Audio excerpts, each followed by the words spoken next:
To have you with us tonight. I do want to begin on this new reporting from my colleague Kylie Atwood that the White House is ready to recognize Russian control of Crimea as part of this ceasefire framework. Are you okay with that? Eric, I'm not okay with the administration's appeasement.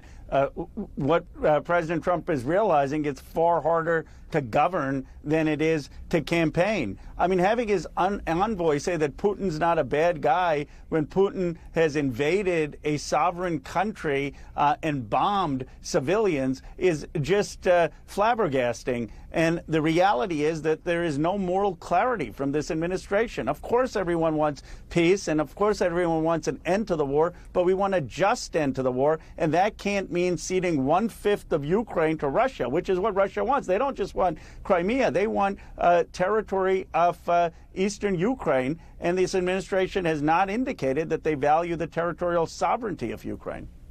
When we look at where things stand, maybe it's a negotiating tactic, maybe it's not, but these comments from Secretary Rubio suggesting the U.S. could actually move on in a matter of days. What is your sense of the impact that would have if, in fact, the U.S. pulled out of these talks? Well, first of all, it's a betrayal of President Trump's promise. He first said he would end the war in 1 day, in 24 hours. Then when he realized that governing is actually harder than just pontificating on the campaign trail, he said, no, we'll end it by the end of April or early May. And now they're just throwing their hands up. And I guess the question is, if they end with the peace negotiations, then are they going to still support Ukraine? There are many members of Congress, bipartisan, who believe that the United States has a moral obligation to still support Ukraine. I have voted for the aid. 300 members have voted for the aid. Or are they going to back away from that? And are they still going to have any diplomatic effort? President Biden, Tony Blinken, they had back-channel diplomacy while we were supporting Ukraine to end the war. I don't understand how they just throw up their hands, this administration, and what they expect. What we're hearing more from, so we heard those comments from Secretary Rubio, but the president was pressed on this today in the Oval Office, asked specifically about a deal. He was maybe, I would say, a little bit more optimistic, but I was also struck by this warning that he offered. I want to play that moment for you. If for some reason one of the two parties makes it very difficult, we're just going to say you're foolish, you're fools, you're horrible people, and we're going to just take a pass. Again, we do have this new reporting from Kylie. When you hear that, who do you think that message is directed at?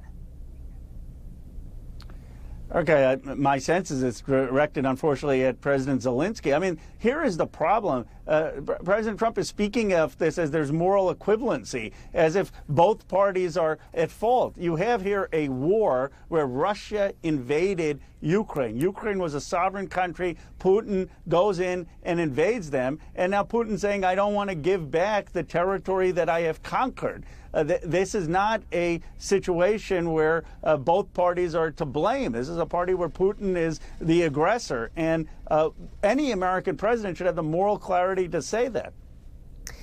Steve Witkoff has said that Putin told him, right, what he needs to end the war. We're learning more again from Kylie's new reporting. Do you think the demands from Russia and Ukraine's demands hold the same weight for this administration?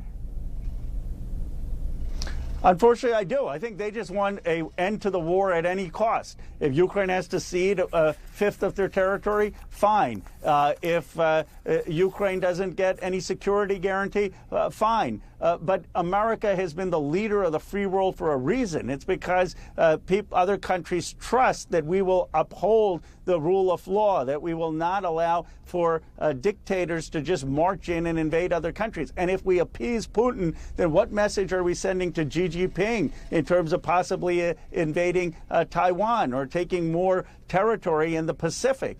A lot is at stake. Fortunately, there are actually Republicans on the House Armed Services Committee, on the Foreign Affairs Committee, who understand the stakes, who have been pushing back against Trump. And I hope that bipartisan minds prevail on the administration not to abandon Ukraine. We'll watch how this all plays out. Important to note, European leaders in those meetings in Paris. More talks are set to happen in London next week. We'll be watching all of it. Congressman Khanna, thank you for your time tonight.